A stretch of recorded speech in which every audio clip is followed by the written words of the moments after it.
O tema que eu coloquei na ministração dessa manhã é como construir o céu em casa. Como construir o céu em casa. Nosso tema é este, construindo o céu em casa, mas a pergunta é como fazer isso. Abra sua Bíblia em Gênesis, capítulo de número 12.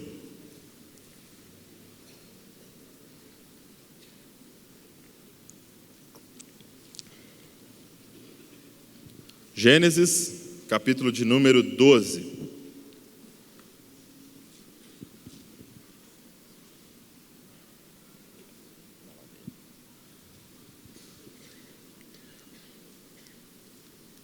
Que diz assim no verso 1: Ora, disse o Senhor a Abrão: sai da tua terra, da tua parentela e da casa do teu pai, e vai para a terra que te mostrarei. De ti farei uma grande nação e te abençoarei, e te engrandecerei o nome. Sê tu uma bênção. Abençoarei os que te abençoarem e amaldiçoarei os que te amaldiçoarem. Em ti serão benditas todas as famílias da terra. Partiu, pois, Abrão, como lhe ordenara o Senhor, e Ló foi com ele. Tinha Abrão 75 anos quando saiu de Harã. Levou Abrão consigo a Sarai, sua mulher, e a Ló, filho de seu irmão, e todos os bens que haviam adquirido, e as pessoas que lhes acresceram em Harã. Partiram para a terra de Canaã, e lá chegaram. Atravessou Abrão a terra até Siquém, até ao carvalho de Moré. Nesse tempo, os cananeus habitavam essa terra.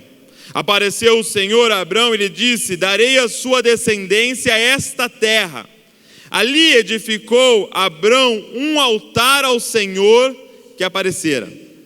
Passando dali para o monte, ao oriente de Betel, armou sua tenda, ficando Betel ao ocidente e Aí ao oriente. Ali edificou um altar ao Senhor e invocou o nome do Senhor.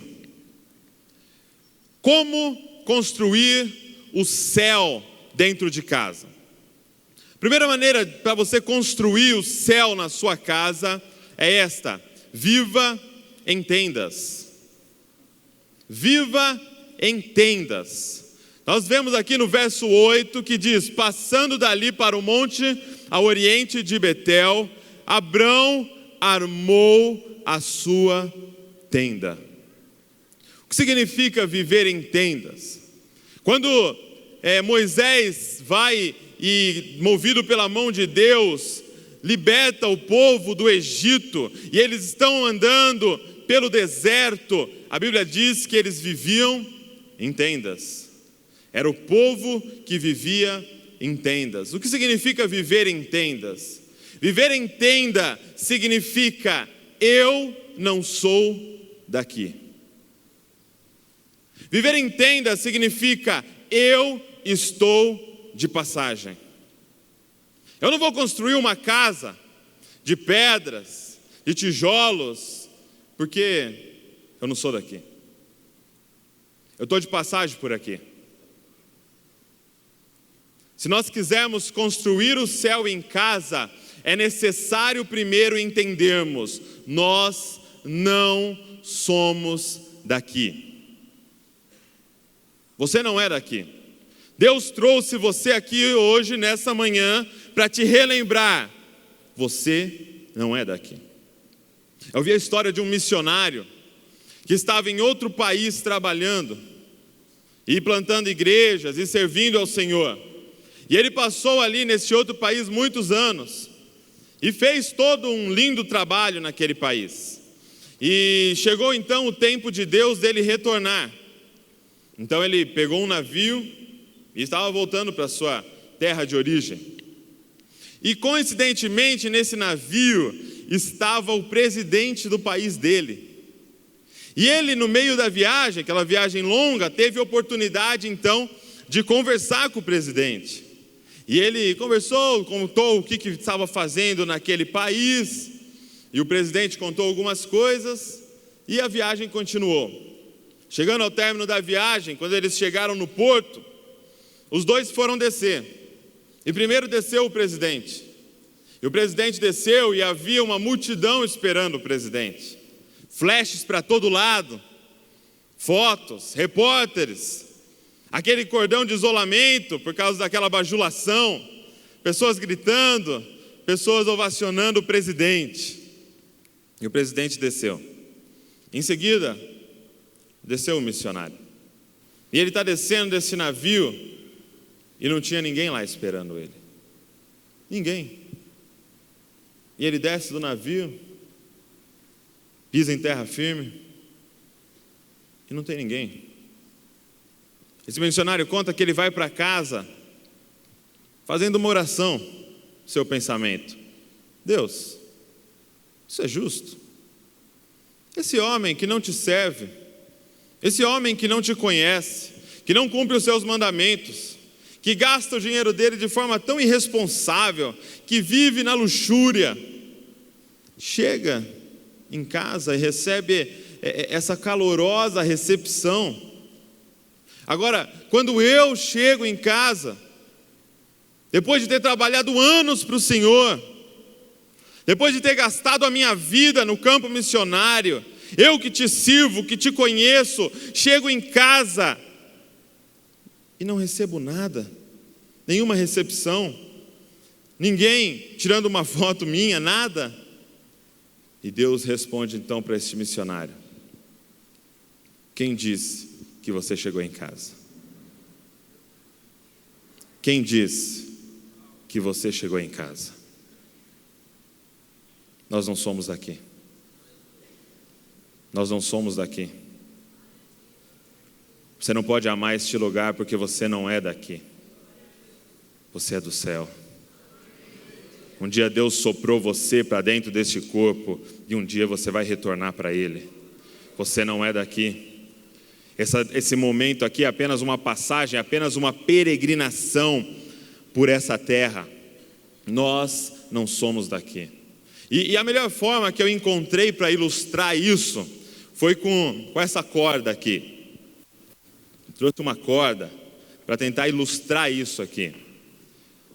Você tem que entender o seguinte: vamos imaginar que essa corda é a nossa existência, mas é lógico que ela não teria fim. É lógico que essa corda iria dar voltas e voltas no planeta Terra, porque ela não teria fim, porque a nossa existência não terá fim. Nós somos eternos. Mas o que eu queria te dizer é que se essa corda é a nossa existência, essa parte vermelha aqui é a nossa passagem pela terra. Se essa corda é a nossa existência, esse pedacinho aqui é o tempo que você vai passar na terra. Se você se cuidar bem, talvez uns 80 anos, quem sabe até uns 90 anos. É isso aqui. E depois, a eternidade. A pergunta é: em que período da sua vida você tem investido mais? Em que período da vida dos seus filhos você tem investido mais?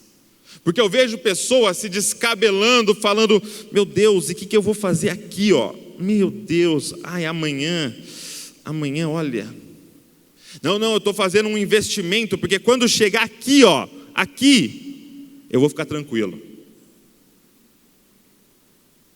Não, eu estou movendo algumas coisas aí, estou me programando, porque, meu Deus, quando chegar nessa parte aqui da minha vida, aí as coisas vão melhorar. E você tem esquecido do resto. Não seria loucura nós vivermos e investirmos e gastarmos tudo que nós temos nesse período? Não seria uma loucura nós investirmos todo o nosso tempo, dinheiro, disposição na vida dos nossos filhos, para eles terem sucesso nesse período? Não, eu estou investindo na vida do meu filho, porque ele vai ser um grande médico e vai curar o pessoal lá no inferno. Estou investindo na vida do meu filho porque ele vai ter um diploma. que adianta o homem ganhar o mundo inteiro e perder a sua alma? O que adianta o seu filho ganhar o mundo inteiro e perder a sua alma? Aonde tem sido o principal investimento que você tem feito? Aqui ou na vida eterna? Paulo nos dá um alerta: pensai nas coisas que são eternas, considerai as coisas que são eternas. Nós temos que tirar a nossa mente deste mundo se quisermos ter o céu dentro de casa. Nós temos que tirar os nossos investimentos deste mundo se quisermos ter o céu dentro de casa. Eu e você somos eternos, nós não somos daqui. Você ainda não chegou na sua casa, a sua casa é a Canaã celestial, e Deus quer apenas dar uma prévia do que será esse céu dentro da sua casa. Mas é preciso entender que nós não somos daqui. Nós temos que viver em tendas. Não faça morada neste lugar. É apenas uma passagem.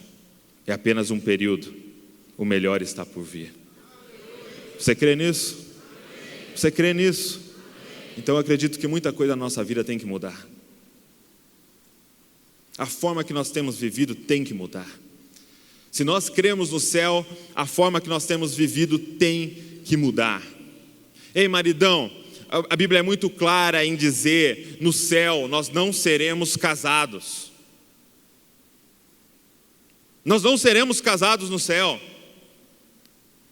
Olha, algumas pessoas ficaram tristes, outras ficaram felizes. Nós não seremos casados no céu. Então, qual é o objetivo desse casamento, desse período aqui na terra? É só um: fazer ela entrar no céu. É só um: é garantir que ele entre no céu. Essa é a sua missão. Um dia você vai estar diante de Deus e Deus vai perguntar: cadê aqueles que eu confiei nas tuas mãos? Ah, Senhor, está lá no inferno, mas tem diploma pelo menos, Senhor. Senhor, ela está lá no inferno, mas, Senhor, cada cirurgia plástica que eu paguei para ela, ela deve estar linda lá no inferno. Cadê aqueles que eu confiei nas tuas mãos nesse breve período de tempo? Breve. Segunda forma de construir o céu dentro de casa é: edifique um altar. Edifique um altar. A Bíblia diz: passando dali para o monte oriente de Betel, armou a sua tenda, ficando Betel ao ocidente e aí ao oriente, e ali edificou um altar ao Senhor. E ali edificou um altar ao Senhor e invocou o nome do Senhor. Abraão chega então nessa terra, que não é a terra dele, ele não é dali. E a Bíblia é muito clara em afirmar: ali viviam os cananeus. Quando a Bíblia diz isso, ela está querendo dizer: ali havia já um povo pagão, um povo que não cria em Deus, um povo que adorava outros deuses, que eles acreditavam ser deuses, mas na verdade eram demônios. E Abraão chega nessa terra onde já há principados e potestades dominando sobre aquele lugar. E o que Abraão faz? Qual é a primeira coisa que Abraão faz? Edificar um altar naquele lugar. É como se Abraão estivesse dizendo para aquele povo: olha, vocês servem os seus deuses, vocês fazem esse monte de coisa errada, vocês são perversos, mas deixa eu te dizer uma coisa: aqui ó, nessa área aqui que eu estou, nós servimos ao Senhor. Nós sacrificamos ao único Deus que existe, o Senhor dos exércitos, o Rei dos reis, o Todo-Poderoso, o Criador do universo. Aqui nós servimos ao Senhor. Não interessa onde você está, Não interessa os demônios que dominem a região que você está. Não interessa a cidade que você mora e os principados e potestades que dominam sobre aquele lugar, as influências malignas daquela região. Você tem que pisar lá, edificar um altar naquele lugar e dizer: vocês fazem o que vocês quiserem, eu e a minha casa servimos ao Senhor. E nessa área aqui é o céu. Nessa área aqui é o céu. Nós programamos uma viagem para os Estados Unidos o ano passado, e nós tivemos que então tirar o visto americano, né? Eu não sei quantos já passaram por este processo, então você tem que mandar aquelas papeladas e tal, e aí um dia marcado você tem que ir na embaixada americana. Lá na embaixada americana, eu fui lá em São Paulo, tem a embaixada americana, e quando você chega lá, e você entra no portão, você está pisando em solo americano. É um terreno que está dentro do Brasil, mas o solo que você está pisando naquele momento é americano. As pessoas que trabalham lá, em sua maioria, são americanas. A língua que se fala dentro daquele lugar é inglês. O que alguns deles me disseram que alguns deles até comem comida americana. Eles se vestem como americanos. As leis de dentro daquele lugar são as leis dos Estados Unidos. A Bíblia diz, em 2 Coríntios 5:20, Paulo dizendo que nós somos os embaixadores de Cristo na terra. Sabe qual é o sonho de Deus para a sua casa? Que a sua casa seja uma embaixada do céu. Esse é o sonho de Deus para o seu lar. Que mesmo estando em solo mundano, ao pisar na sua casa, eles estão pisando em solo celestial. Tira a sandália dos seus pés, porque o lugar que você está pisando é santo, meu irmão. Porque aqui dentro nós falamos a língua do céu. Porque aqui dentro nós nos vestimos como agrada ao nosso Senhor. Porque aqui dentro as leis que imperam aqui na minha casa são as leis do céu. Deus quer fazer da nossa casa uma embaixada do céu. Deus quer colocar o céu tão forte dentro de você, dentro dos seus filhos, que aonde vocês forem, o céu vai junto. Aonde vocês pisarem, o céu pisa junto. Sabe quando você vai comprar, quando vão te oferecer aqueles empreendimentos, aqueles apartamentos, e aí você vai lá e eles falam assim: olha, a gente vai construir ainda, você pode comprar na planta. E eles te mostram um 3D, aí eles falam assim: você quer visitar um apartamento mobiliado? Pra você conhecer como é que vai ser? Aí você fala: não, vamos lá. E aí você chega naquele apartamento, tudo perfeito, você fala: ó, vai ser assim, ó, vai ter isso, vai ter aquilo. Esse é o sonho de Deus. Esse era o projeto de Deus ao criar a família. Você quer saber como é que é o céu? Deixa eu te mostrar um apartamento mobiliado do céu. Entra aqui em casa. Entra aqui em casa. Pode vir aqui, olha, no céu eles vão se tratar assim, ó. No céu, o que eles falam, a forma que eles falam é assim, olha. No céu, o que eles assistem, o que eles acessam é mais ou menos assim, ó. Vem aqui, deixa eu te mostrar uma pequena amostra do que é o céu. O meu lar. Esse é o sonho de Deus para a família. Esse é o sonho de Deus para a sua família. Mas para isso é necessário edificar um altar dentro da sua casa. É necessário atrair a presença de Deus para dentro da sua casa. E um altar, tem vários tipos de altar que você pode levantar. Por exemplo, um altar que você tem que levantar é o altar da oração. Tem que ter oração dentro da sua casa.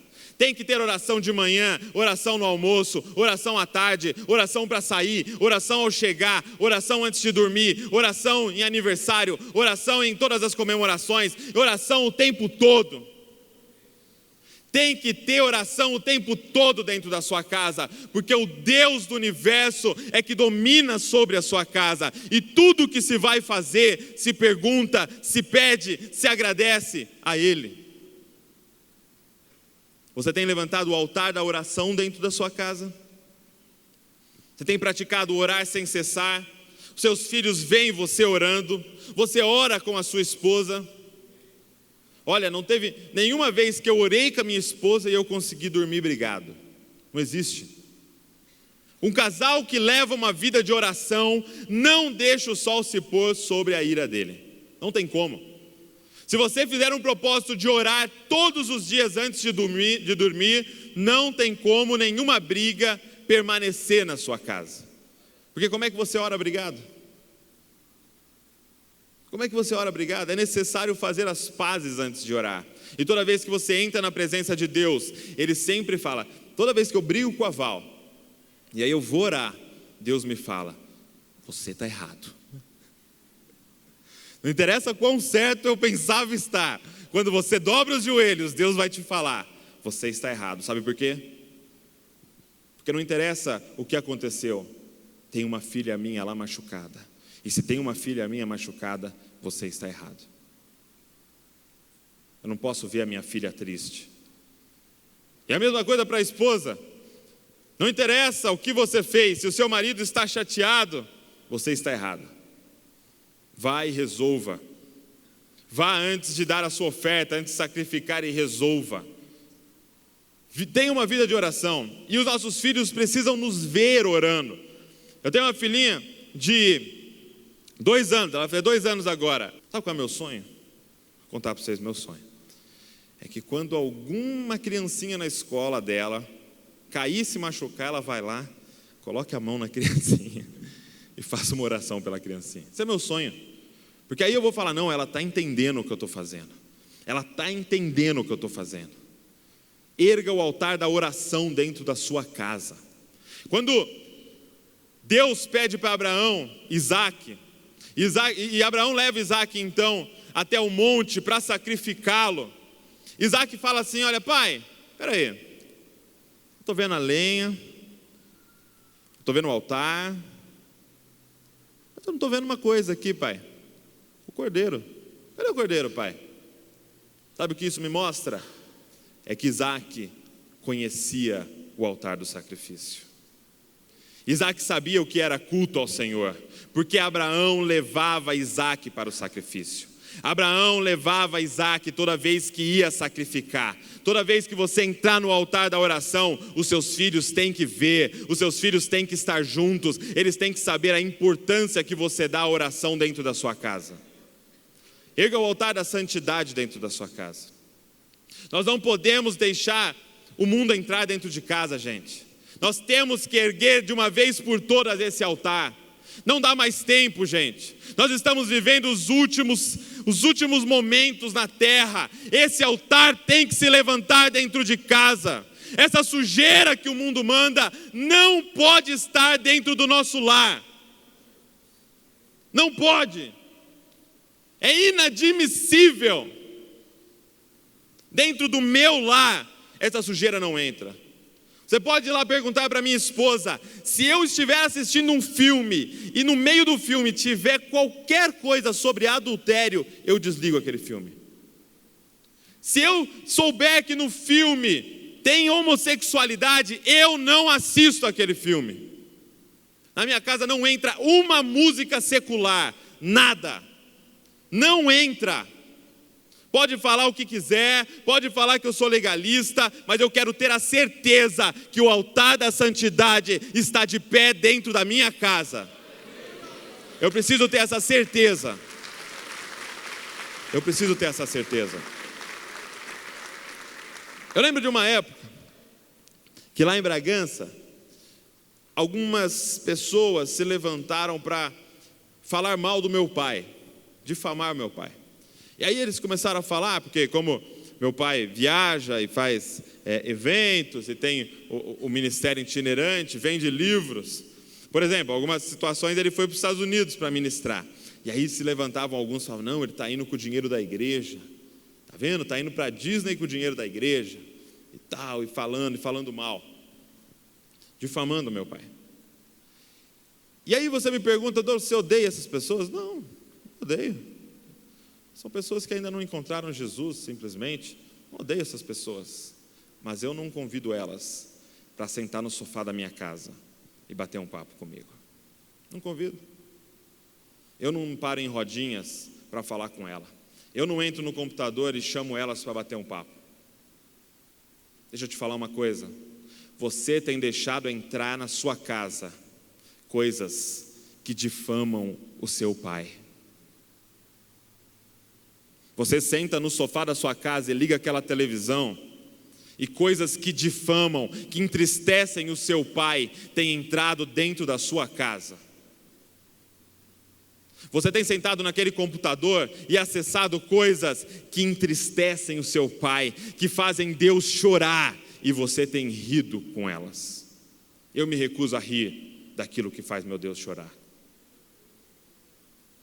Nós temos que erguer o altar da santidade dentro de casa. Nós temos que ser rígidos com os nossos filhos. Filho, isso não faz bem para você, mesmo que você não entenda hoje. Confia no pai, e eu vou te proibir de fazer isso.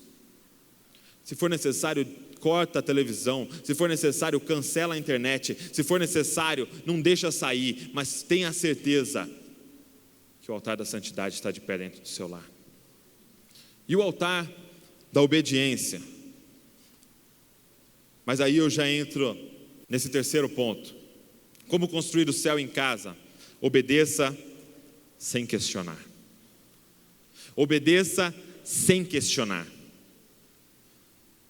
Quando Deus chega para Abraão, ele fala o seguinte: acrescentou Deus: toma o teu filho, teu único filho Isaque, a quem amas, e vai à terra de Moriá, oferece-o ali em holocausto, sobre um dos montes que eu te mostrarei. Deus aqui faz um pedido para Abraão que é totalmente ilógico aos olhos humanos. Porque o próprio Deus tinha vindo, falado: eu vou te dar um filho, que através dele eu vou erguer uma nação. E que se você olhar para o céu e puder contar as estrelas, vai ser o número de pessoas dessa nação. Deus faz essa promessa a ele, e agora ele está pedindo para Abraão matar seu único filho. Não tinha lógica. Mas se você quer o céu dentro de casa, abra mão da sua lógica. Abra mão da sua forma racional de pensar. A Bíblia diz que Abraão então pega o seu filho, pega a lenha, pega a faca e vai.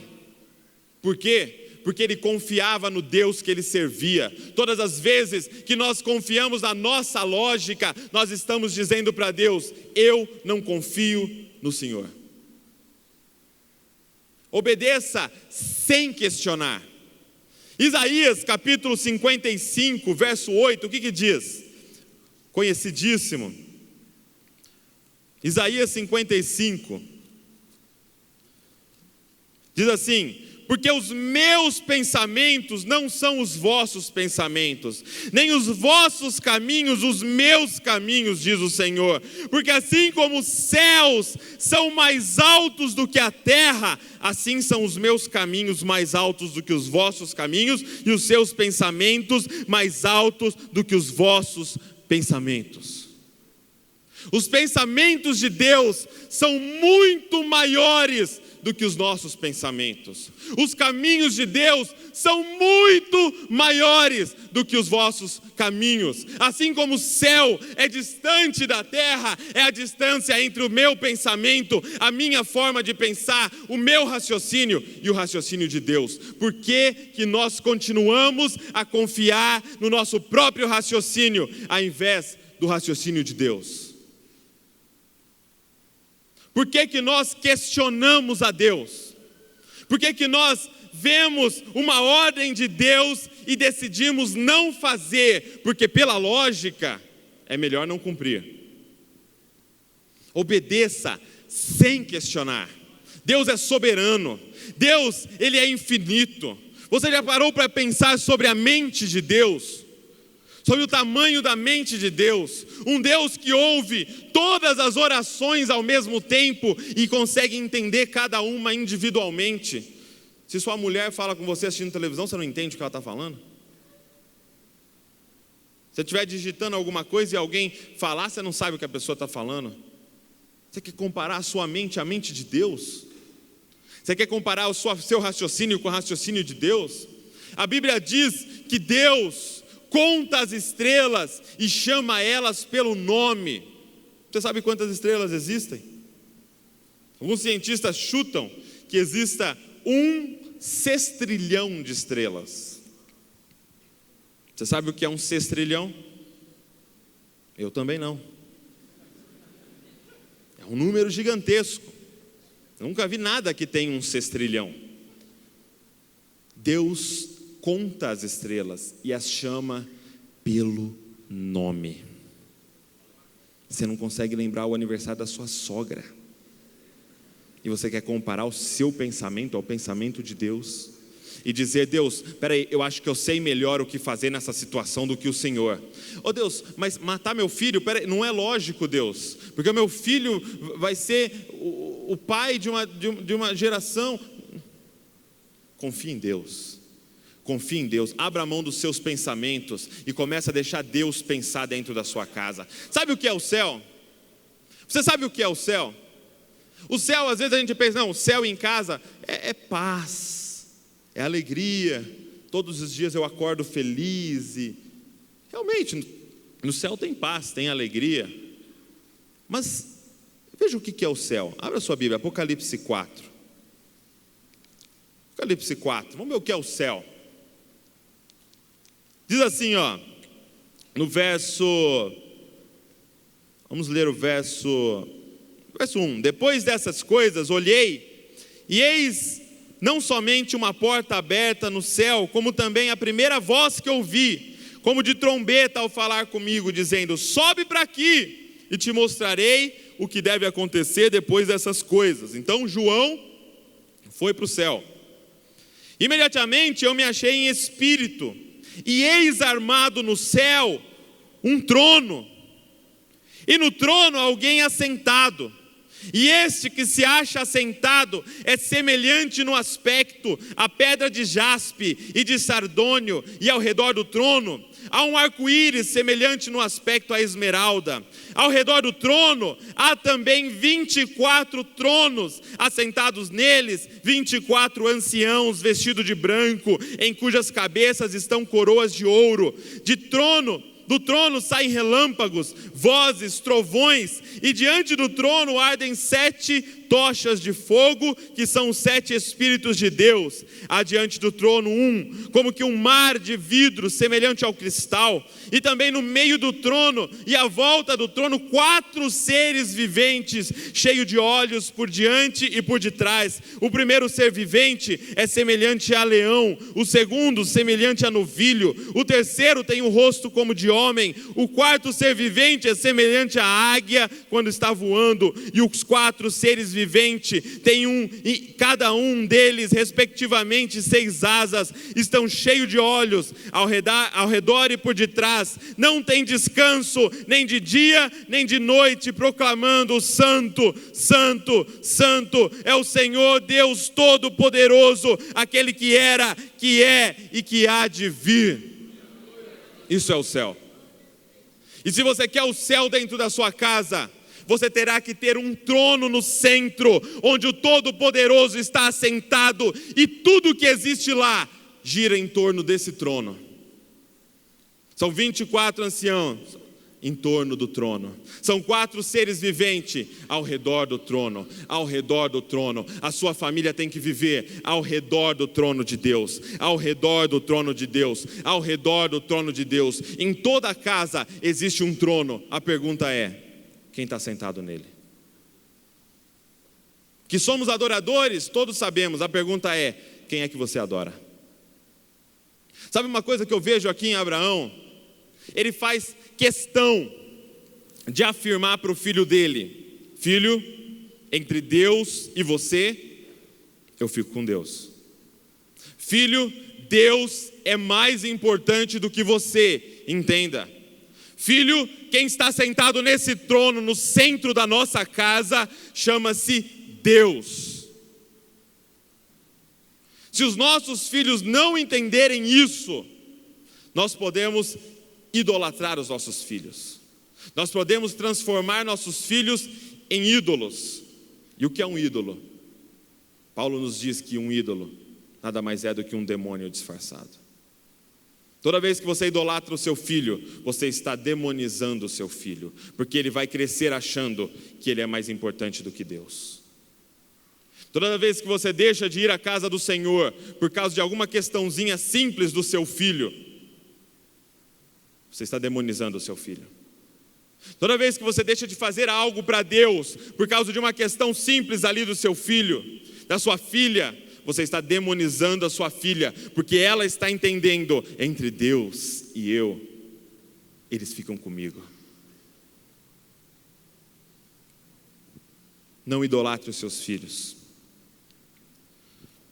O trono de Deus tem que ser o centro do nosso lar. A mente de Deus tem que ser a mente que domina na nossa casa, se você quer o céu na sua casa. E o que é a mente de Deus? Isso daqui é a mente de Deus. A palavra dele é a sabedoria dele. Aqui ele colocou a forma que ele pensa. Aqui ele colocou o que ele acredita. Aqui ele colocou o que é certo diante dele e o que é errado diante dele. Essa é a mente de Cristo. Isso daqui deve dominar a nossa casa. Todas as leis da nossa casa devem estar de acordo com este livro. Você tem obedecido a palavra de Deus? Parece algo assim muito simples de se dizer, mas não é. Porque a maioria das vezes nós não temos vivido a palavra de Deus. Nós temos vivido as partes da palavra de Deus que nos convém. Eu estava lendo, por exemplo, no meu devocional, Mateus capítulo 6, você não precisa abrir, você conhece. E dizia assim, olha, Mateus 6,19: não acumuleis para vós outros tesouros sobre a terra, onde a traça e a ferrugem corroem, e onde ladrões escavam e roubam, mas ajuntai para vós outros tesouros no céu. E eu confesso que por muito tempo eu li assim, Deus está dizendo aqui que meu coração não pode estar nas riquezas. Não, Deus está dizendo aqui que eu não posso adorar a Mamon. Não é o que está dizendo aqui. O que está dizendo aqui é: não acumuleis tesouro sobre a terra. Agora, entre esse pensamento de Deus e a sua lógica, não, peraí, mas eu preciso ajuntar porque eu vou guardar, e eu vou viver mais em segurança, e eu estou investindo. Entre o pensamento de Deus, eu tenho ficado com o seu. Isso aqui é uma ordem direta, é a forma simples que eu leio. Desculpa, gente, se eu estou agredindo alguém aqui, mas é a forma simples que eu leio. Não acumuleis tesouros na terra. Ok, Senhor, não vou acumular. E eu já tive uma conversa com a minha esposa, nós dois já combinamos: eu não terei mais de uma casa, eu não terei mais carros que eu preciso, eu não quero mais roupas do que eu preciso, eu não quero tecnologia que eu não uso, porque eu não vou descumprir a palavra que Jesus, o Deus do universo, falou para a gente. É tão complicado assim? É, porque tem que abrir mão do seu pensamento, tem que abrir mão do que você acredita, tem que abrir mão do que você acha que é lógico. Não dá para matar. Como aquele jovem rico que chega diante de Deus, de Jesus, e fala: mestre, que eu preciso perder a vida eterna. E Jesus fala para ele os mandamentos, ele fala: eu tenho cumprido tudo. Aí ele fala: então vai, vende tudo que tem, dá aos pobres, depois vem e me segue. E saiu triste, porque achava que sabia mais que Jesus. E saiu triste, porque achava que o seu raciocínio era mais avançado do que o Deus que criou ele. O meu Deus está dizendo: não acumule para vós tesouro nos céus. E aí Jesus, na continuação, fala assim: como é difícil. Na continuação do jovem rico, ele diz: como será difícil para um rico entrar no reino do céu. Gente, nós acreditamos na palavra de Deus? Você acredita na palavra de Deus? Se você acredita na palavra de Deus, você tem que ler um negócio desse e ficar preocupado. porque nós somos ricos. E Deus está falando para a gente como é difícil um rico entrar no reino dos céus. Se nós crêssemos na palavra de Deus, nós oraríamos mais ou menos assim: Deus, pelo amor de Deus, Senhor, por favor, não faça o meu filho ser rico.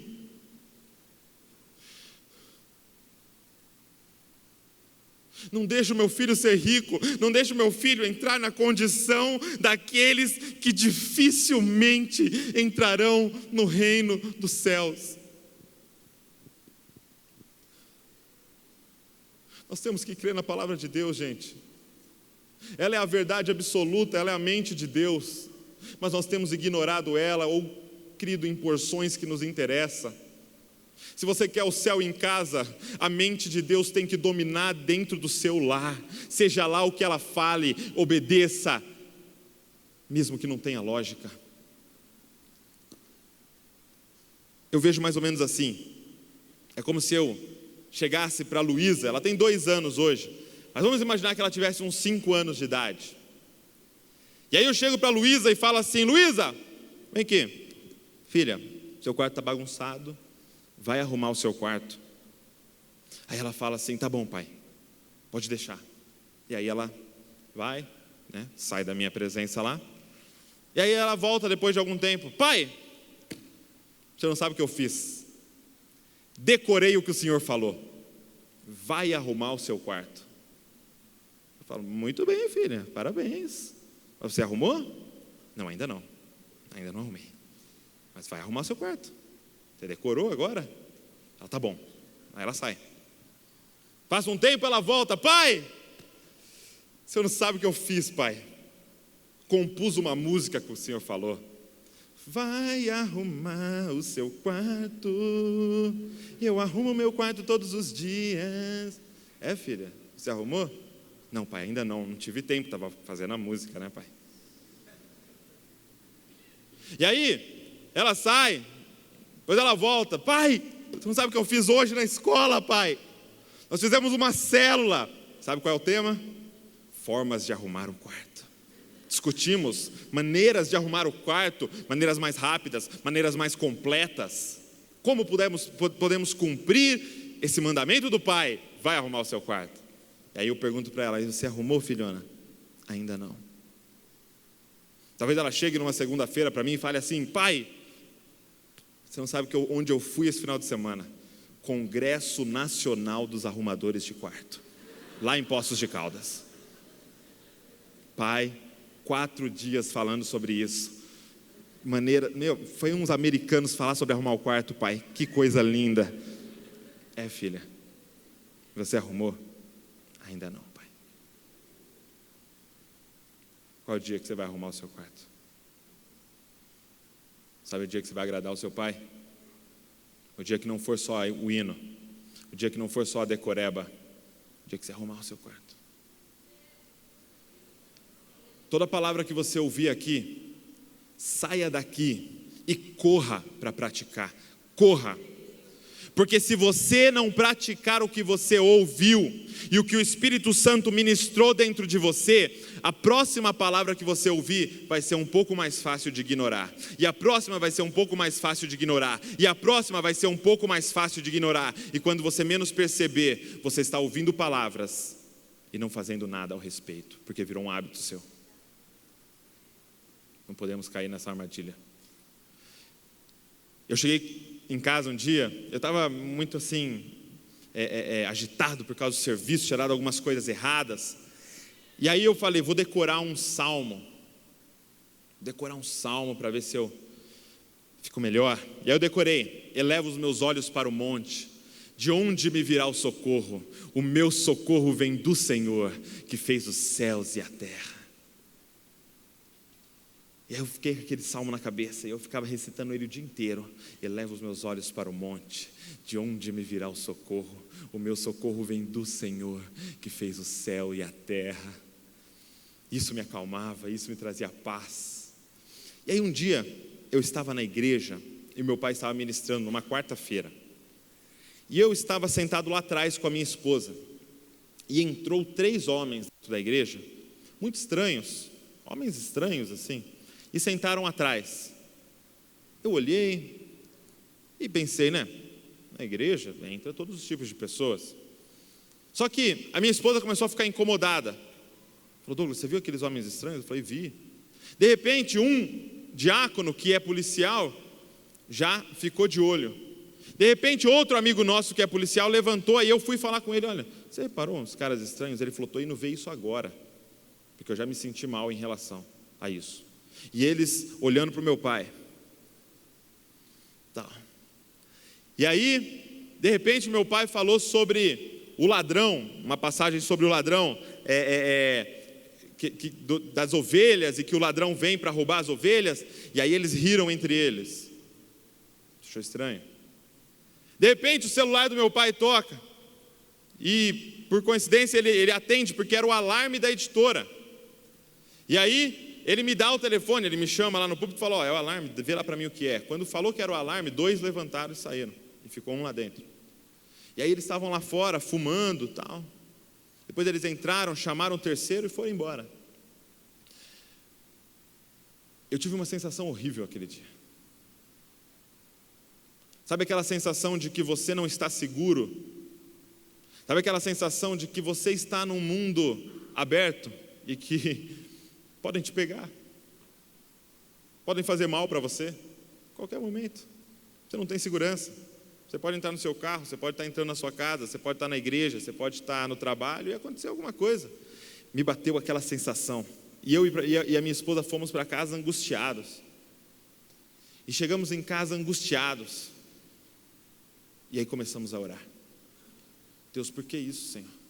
Por que isso, Senhor? E quando estávamos orando, Deus me fez lembrar: eleva os meus olhos para o monte, de onde me virá o socorro? O meu socorro vem do Senhor, que fez os céus, a terra, aqueles homens, tudo o que existe. E Deus me falou assim, falou para mim e para minha esposa: eu não quero que você decore, eu quero que você acredite. Não me contenta você decorar, eu quero que você viva com essa certeza, que você saia na rua a pé com essa certeza: eleva os meus olhos para o monte, de onde me virá o socorro? O meu socorro vem do Senhor, que fez os céus e a terra. O que temerei? Ou ainda que eu ande pelo vale da sombra da morte, não temerei mal algum, porque tu estás comigo, a tua vara e o teu cajado me consola. Bondade e misericórdia me seguirão todos os dias da minha vida. Eu não quero que vocês decorem, eu quero que vocês acreditem. A mente de Deus tem que dominar sobre o nosso lar. Eu estava com os jovens. Estamos 10h20 já. Quanto tempo eu tenho? Tá bom. Eu estava com os jovens, e aí nós lemos uma passagem, Lucas capítulo 14, verso 12, que diz assim: ó, quando deres um banquete, não chama os seus amigos ricos, os seus vizinhos, os seus parentes. Sabe por quê? Porque eles vão chamar você de volta e vão te recompensar. Mas quando deres um jantar, quando deres um banquete, chama os pobres, os aleijados, os sem tetos. Chama aquelas pessoas que não têm como te pagar, porque aí Deus na eternidade vai te pagar. Aí a gente leu isso e falou: peraí, está falando aqui? Vamos fazer. E aí uns 3, 4 sábados atrás a gente fez um jantar. Chamamos os cozinheiros da igreja, organizamos um jantar e chamamos todos os moradores de rua de Bragança Paulista. Certo que alguns não vieram, mas tinha 25 moradores de rua na igreja, sentados nas mesas que a gente alugou, e a gente servia a eles, servia comida, fizemos a melhor comida que nós podíamos, servimos a eles. Foram 4 travestis dentro da igreja, sentados nas mesas, e nós servindo a eles. Sabe por quê? Porque está mandando aqui. Simplesmente porque o nosso Jesus falou. Quando é que nós vamos começar a viver isso daqui? Arrisca, 100%. Abrir, ler e fazer. Simples assim. Nós temos que voltar a ser como crianças e olhar de forma muito lógica para a Bíblia, muito direta. E eu termino dizendo: sonhe os sonhos de Deus para os seus filhos. Sonhe os sonhos de Deus para os seus filhos. Sonhe o que isso aqui sonha para os seus filhos. Gente, chega de sonhar coisas mundanas para os nossos filhos. Chega de sonhar coisas aqui da terra para os nossos filhos. Vamos sonhar os sonhos de Deus para eles. Esses dias eu e a Val ficamos emocionados. Eu fui levar a Luísa na escola, e aí eu estava deixando ela lá, a professora me chamou. Douglas, vem aqui, vem aqui. Aí eu achei estranho, né? Fui. Ela falou, Douglas, nós estamos com um projeto aqui na igreja chamado Amigos para Sempre, alguma coisa assim. E aí, Douglas, eu fiz um coração bem grandão, um coraçãozão, e coloquei na sala de aula, né? Que a gente ia colar umas fotos e tal. Eu coloquei lá na sala de aula. E aí coloquei todas as criancinhas, 1 ano e 10 meses, minha filha tem, 1 ano e 11 meses. Coloquei todas sentadas assim, e perguntei assim, gente, o que a gente pode colocar nesse coração? E ela disse que a primeira a levantar a mãozinha foi a Luísa. Jesus, Jesus, Jesus, Jesus. Yes! É isso que nós temos que sonhar para os nossos filhos. 10 na prova tem que te alegrar. Mas o dia que ele chegar dizendo assim para você, olha, tinha um menininho lá sem lanche, pai, eu cortei o meu lanche no meio e dei para ele. Aí você fala, glória a Deus, isso é uma pessoa de sucesso. Isso é uma pessoa de sucesso, porque ele se parece com o homem de maior sucesso que pisou sobre a terra, Jesus, Jesus, Jesus. O dia que seu filho chegar contando, pai, estavam fazendo bullying com o menino e eu entrei no meio e defendi ele, e agora eu sento do lado dele, eu sou amigo dele, eu vou trazer ele aqui em casa amanhã. Você dá glória a Deus, porque isso é uma pessoa de sucesso. É isso que eu sonho para minha filha. Nós temos que parar de sonhar com as coisas deste mundo para os nossos filhos. Nós temos que parar de sonhar com conforto para os nossos filhos. Se ele não deu conforto para o filho dele, por que o nosso filho tem que viver a vida inteira com conforto? Se ele abriu mão da segurança do filho dele, por que é que nós temos que ter total segurança sempre dos nossos filhos? Nós temos que voltar a sonhar com filhos missionários, com filhos no Iraque, com filhos no Afeganistão, com filhos nos lugares mais perigosos da face da terra, porque é isso que o nosso Deus sonha para os nossos filhos. Talvez Deus hoje esteja dizendo aqui, eu quero os meus filhos de volta. Lembre-se, eu só dei eles para vocês criarem, mas eles são os meus filhos, então é eu que sonho os sonhos para eles. Eu vi a história dos moravianos, creio que muitos conhecem, uma igreja missionária, que num culto, eles fizeram um apelo missionário, e disseram, quem gostaria de entregar a vida para a missão, aonde Deus mandar? E 2 jovens de 20 anos, irmãos, foram para frente, entregaram a vida deles à missão.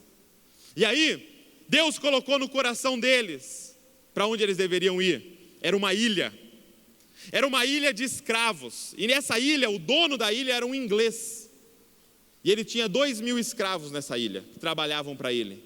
E aqueles jovens colocaram no coração, nós vamos lá, e vamos evangelizar aqueles escravos. Deus colocou no coração deles. Eles conseguiram entrar em contato com o dono da ilha, e o dono da ilha disse assim, não, eu não aceito. Eu não aceito padre, eu não aceito pastor, missionário, ninguém que fale dessas bobeiras aqui na ilha. Aqueles jovens ficaram chateados, mas continuaram orando, buscando a Deus por direção. Passado um período, eles ligaram novamente para aquele dono da ilha e perguntaram assim, o Senhor nos aceitaria como escravos? E aquele senhor falou assim, aceito, só com uma condição, é para a vida inteira. E eles falaram, conta com a gente. A história conta desses 2 jovens, no porto, com a família deles, com os pais deles, se abraçando. E o cumprimento era mais ou menos assim, até o céu, até o céu, até o céu, até o céu. É isso que Deus sonha para os seus filhos. Deus não quer os seus filhos por um período de tempo, Deus quer os seus filhos para a eternidade. Deus quer os nossos filhos até o céu. Fica de pé no seu lugar.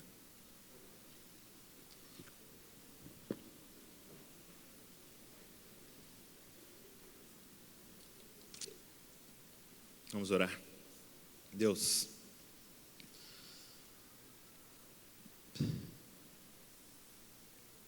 Espírito Santo, é só o Senhor que pode nos tocar.